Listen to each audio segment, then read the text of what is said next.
નમસ્કાર।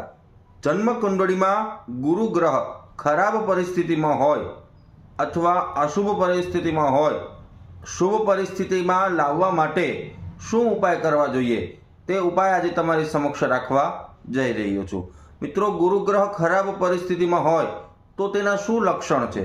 સૌથી પહેલાં તો જીવનસાથી અને સંતાન સંબંધિત સમસ્યાઓ આવી શકે છે।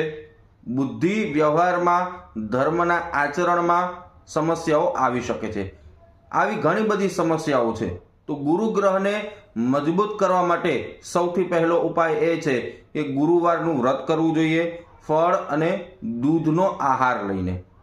બીજો ઉપાય એ છે કે સવારે 6 થી 7ના સમયગાળામાં ગુરુવારે ભગવાન શિવજીના મંદિરે જઈ ત્યારે તમારે સાથે 1 મીટર પીળું કાપડ, 1 કિલો ચણાની દાળ અને યથાશક્તિ દક્ષિણા એટલે કે 11 રૂપિયા દક્ષિણા તમે સાથે લઈ જઈ અને ભગવાન શિવજીના ચરણોમાં એ દાન કરવું જોઈએ।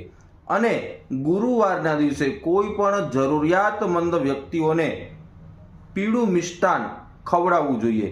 એકદમ શ્રદ્ધા, વિશ્વાસ અને ભાવપૂર્ણ આ ઉપાય કરશો તો ગુરુ ગ્રહ અવશ્યથી મજબૂત બનશે। નમસ્કાર।